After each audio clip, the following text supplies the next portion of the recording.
नमस्कार। क्या आपने कभी सोचा है कि मैं हमेशा जन्मपत्री में धन की बात करता रहता हूँ, जब भी फलादेश बताता हूँ धन का जिक्र ज़रूर करता हूँ, सुख साधनों का बड़ा जिक्र करता हूँ, हेल्थ का काफ़ी जिक्र करता हूँ, विवाह से संबंधित बातों का जिक्र करता हूँ, भाग्य को लेकर के बातें करता हूँ, कर्म की, लाभ की बातें करता हूँ, साहस की बातें करता हूँ। आखिर क्यों करता हूँ मैं ये बातें? ये इसके पीछे कारण क्या है? आखिर ये विचार मुझे क्यों आते हैं? ये विचार ज्योतिष शास्त्र ने हमें क्यों दिए हैं? ये सोचने की बात है। आज मैं आपको जानकारी दूंगा पूरे 12 भावों का वैज्ञानिक रहस्य। मैं आपको जानकारी दूंगा कि आखिर जो लोग ये कह देते हैं कि ज्योतिष कुछ नहीं है, मैं उन लोगों से ये कहना चाहता हूँ कि यदि आप ज्योतिष की पढ़ाई करना सीखना वो विषय अलग है, आप केवल इन 12 भावों को समझ लीजिए, क्योंकि हम जितने भी प्रेडिक्शन बताते हैं, जितना भी फल बताते हैं, वो इन 12 भावों पर आधारित होता है। इन 12 भावों से संबंधित बातों पर आधारित होता है।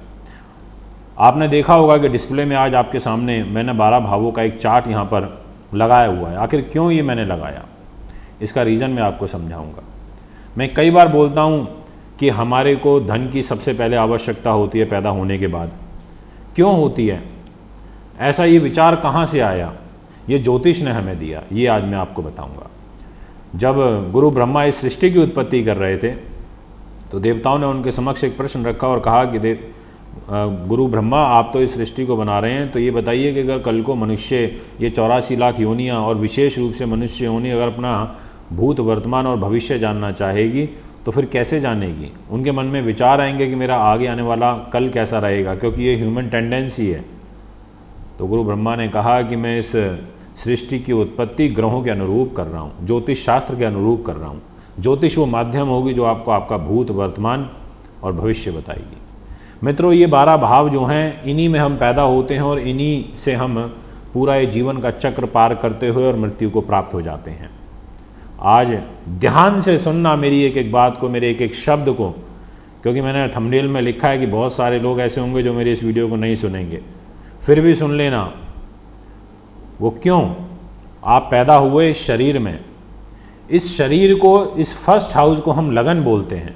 जब आप यहाँ पैदा होते हैं, आप अस्तित्व में आते हैं, आप गर्भ से बाहर आते हैं और इस दुनिया में जन्म लेते हैं, तो सबसे पहली जो इम्पोर्टेंस होती है वो लगन की होती है, शरीर की होती है। आपका जो शरीर निकलता है, जब वो बाहर आता है तो उस शरीर का ही विकास होता है, और पैदा होने से लेकर के मृत्यु तक ये शरीर ही आपका चलता है। इसी के द्वारा सारे क्रियाकलाप और सब कुछ होता है। इसलिए आपको पैदा होने के साथ ही एक अच्छा शरीर मिल जाता है। इसलिए यहाँ पर जन्म पत्रिका में फर्स्ट हाउस लगन का होता है, फर्स्ट हाउस शरीर का होता है। बिना शरीर के तो कुछ है ही नहीं, आपका अस्तित्व ही क्या है। इसीलिए फर्स्ट हाउस को शरीर कहते हैं, फर्स्ट हाउस को आत्मा कहते हैं। इस शरीर के अंदर जब आत्मा होती है तो ये शरीर चलता है, तो ही इसका अस्तित्व रहता है। और जिस दिन ये आत्मा इसमें से निकल जाती है तो हम पंच तत्व में विलीन हो जाते हैं। हम अग्नि, पृथ्वी, वायु, जल और आकाश, इनको समर्पित हो जाते हैं। क्या कभी आपने सोचा है कि आत्मा कभी नहीं मरती? आत्मा हमेशा एक जगह से दूसरी जगह चली जाती है, किसी दूसरे शरीर में प्रवेश कर लेती है, क्योंकि आत्मा सूर्य है। बिना सूर्य के, बिना आत्मा के ये शरीर नहीं चल सकता। सूर्य इस ग्रहों का राजा है, इस सोलर सिस्टम का राजा है। सूर्य की लाइट मिल रही है तो आज ये सृष्टि चल रही है, अदरवाइज ये नेचर नहीं चल सकती। सूर्य कभी समाप्त नहीं हो सकता। लोग कह देते हैं क्या होगा, कुछ नहीं होगा। सूर्य जैसा है, जैसे रोशनी दे रहा है, ऐसे देता रहेगा। इसलिए सबसे पहले फर्स्ट हाउस में हमें शरीर मिलता है। मित्रों, आपको बहुत बढ़िया शरीर मिल गया, आपको बढ़िया अच्छी आप पैदा हुए, और अगर आपके पास धन नहीं है, पैसा नहीं है, आप इस शरीर को सुरक्षित नहीं कर सकते। इसलिए मैं बार बार, हर बार अपनी वीडियो में बोलता हूँ कि जो धन है वो भगवान से कम नहीं है। धन वो एक साधन है जिससे आप तमाम संसारिक सुविधाओं और कष्ट को दूर कर सकते हो, उसके प्रभाव को कम कर सकते हो। इसलिए आपने देखा होगा, कोई भी बड़ी से बड़ी आपदा आ जाए, चाहे अभी लॉकडाउन रहा, ये कोरोना बीमारी आई, तो जो धनाढ्य लोग थे उनको फ़र्क नहीं पड़ा, क्योंकि उनके पास तो पैसा है, भरा पड़ा है। जो गरीब तबका था वो पिसा, उसको दिक्कत आई। यही बात समझने की है कि आपने जन्म लिया, जन्म लेते ही आपको सबसे पहले सेकंड हाउस में, आप इस डिस्प्ले में देखें जहाँ 2 नंबर लिखा है, इसका मतलब ये सेकंड हाउस है, और इस हाउस में लिखा है धन। पैदा होते ही सबसे पहले धन की आवश्यकता होती है। इसलिए मैं बार बार बोलता हूँ कि सेकंड हाउस में आपके ग्रह बैठे हैं तो आपके धन की स्थिति अच्छी रहेगी, आपकी इसकी स्थिति ऐसी रहेगी। आपके पास अच्छा पैसा है तो आपकी इस शरीर की केयर अच्छी हो जाएगी, आप इस शरीर को संभाल के रख पाओगे, इस शरीर के अस्तित्व को बचा पाओगे, आपको बढ़िया इंजेक्शन लगेंगे, बढ़िया ट्रीटमेंट मिलेगा हॉस्पिटल में, बढ़िया डॉक्टर आपका ट्रीटमेंट करेगा, बढ़िया नर्सेज सब आपका केयर करेंगी, आपको बिल्कुल अत्याधुनिक और अच्छा ट्रीटमेंट आपको मिल जाएगा। और यही आपके पास पैसा ना हो तो आपके केयर करने वाला नहीं रहेगा, आपके पिता ना हो। ये एग्जाम्पल के तौर पे बात कर रहा हूँ। कुछ समय पहले डिलीवरी से मान लीजिए पिता नहीं रहे, बहुत सारे ऐसे एग्जाम्पल हैं, और माँ ने डिलीवरी दे दी और वो भी गुजर गई। डॉक्टर ने कहा या तो माँ बचेगी या बच्चा, माँ नहीं बची, बच्चा बच गया। अब उसके ना माँ है ना उसके पिता हैं, तो वो इस शरीर को, बच्चे को संभाल के नहीं रख सकता, क्योंकि डॉक्टर को, हॉस्पिटल को ये चिंता हो जाएगी कि इसका बिल कौन भरेगा। ये स्वाभाविक टेंडेंसी है।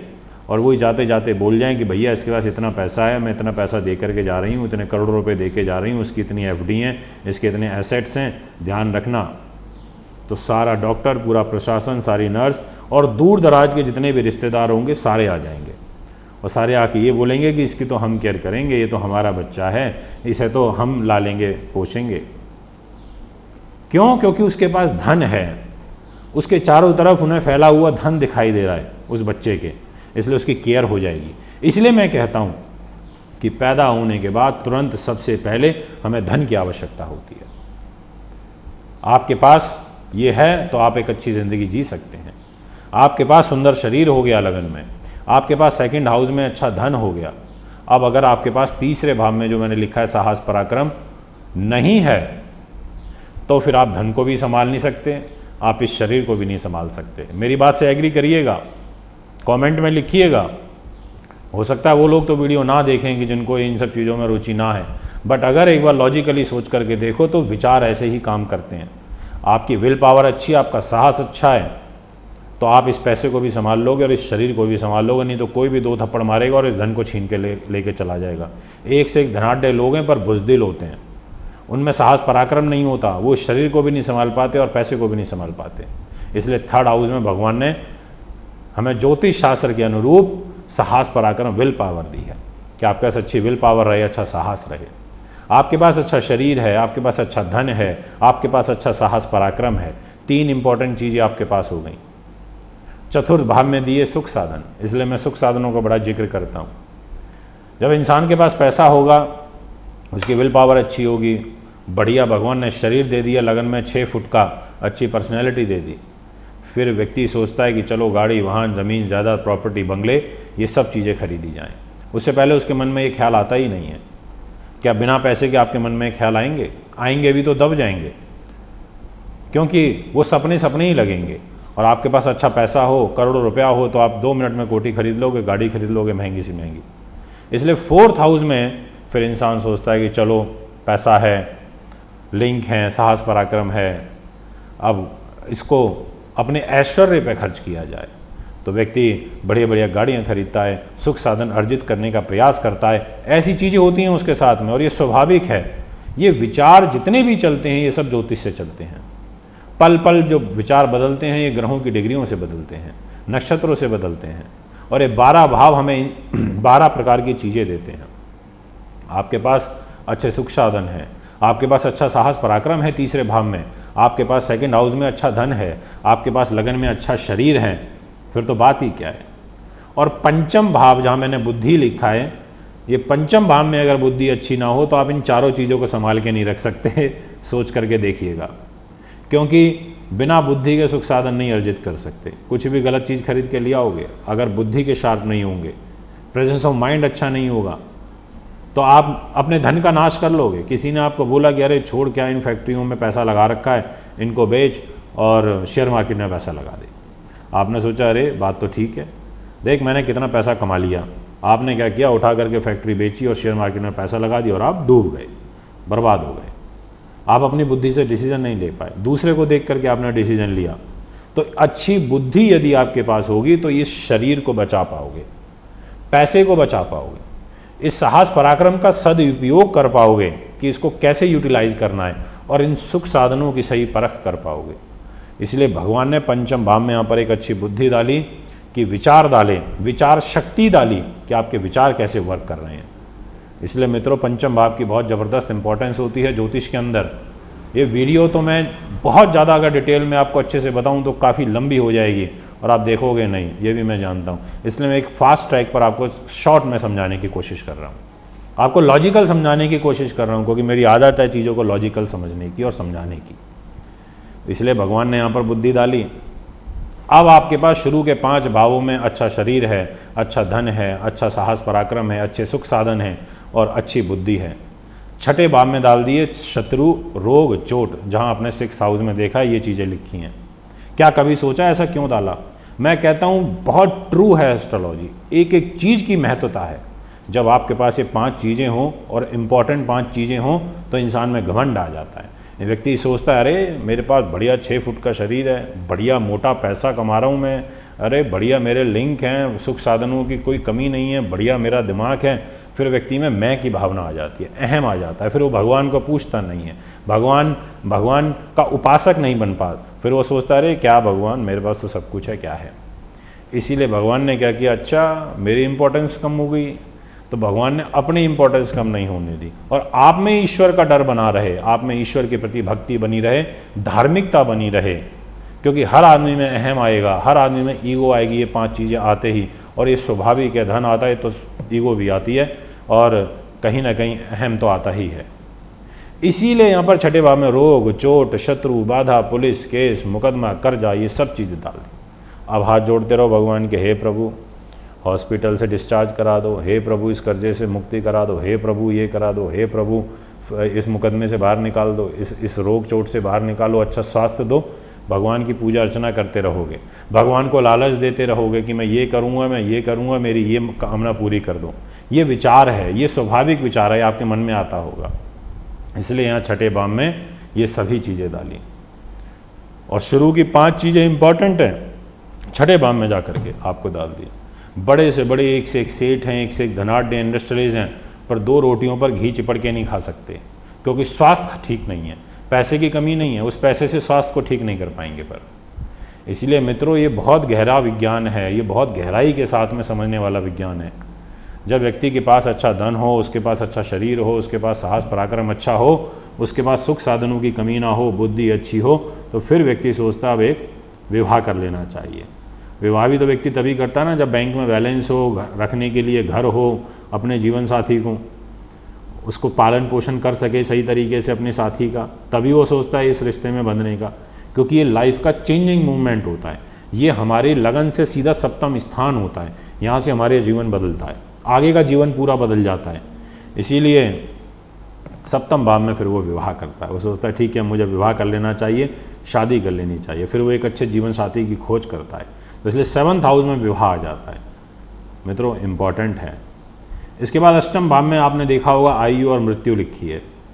अब यहाँ से चक्र चेंज होता है जीवन का।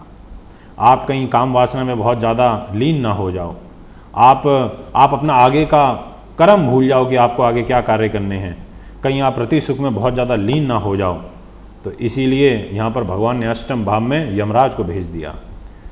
यहाँ पर 8वें भाव में आयु डाल दी, 8वें भाव में मृत्यु डाल दी, ताकि आपको ये चीज़ ये झटका झकझोरे कि अरे नहीं मुझे आगे बढ़ना है और आगे कुछ करना है। आपने देखा होगा, बहुत बार देखा होगा, एक बार नहीं, बहुत बड़े बड़े राजा महाराजाओं के राज छिन गए, वो अपने कक्ष से ही बाहर नहीं निकले, दूसरे देश आक्रमणकारी देश की सीमा में घुसे आए, कई महीने तक वो अपनी प्रजा से ही नहीं मिले, उन्होंने बैठकें ही नहीं करी, बहुत सारे बहुत बड़े बड़े युद्ध हो गए नारी के पीछे।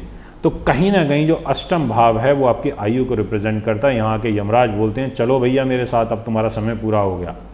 फिर व्यक्ति सोचता है अरे मैंने तो कुछ किया ही नहीं, मैंने तो अपने जीवन का काफ़ी हिस्सा ऐसे ही निकाल दिया, अपने जीवन साथी के साथ ही निकाल दिया, ये तो मैं भूल गया कि मेरे को आगे क्या करना था।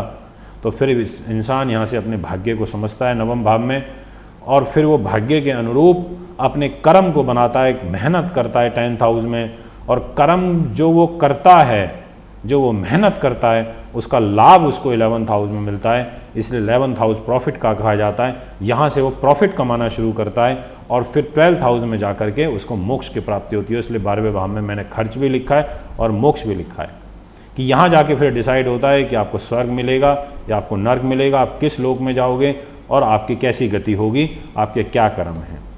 ये है 12 भावों का वैज्ञानिक रहस्य। एक बार सोच के देखना, वीडियो को दोबारा सुनना, आपको और भी बहुत कुछ समझ में आएगा। ये तो समय का अभाव है क्योंकि वीडियो भी एक समय दायरे के अंतर्गत बनानी होती है, इसलिए मैंने कम समय में आपको बहुत गहराई की बातें समझाने की कोशिश करी। मित्रों, आप भी अगर मिलना चाहते हैं तो हमें संपर्क कर सकते हैं, कुंडली दिखाने बनवाने के लिए संपर्क कर सकते हैं। एक बार पुनः आगामी कार्यक्रम में मैं आपके बीच में उपस्थित हूँगा। अभी आपसे इजाज़त चाहता हूँ। नमस्कार, धन्यवाद।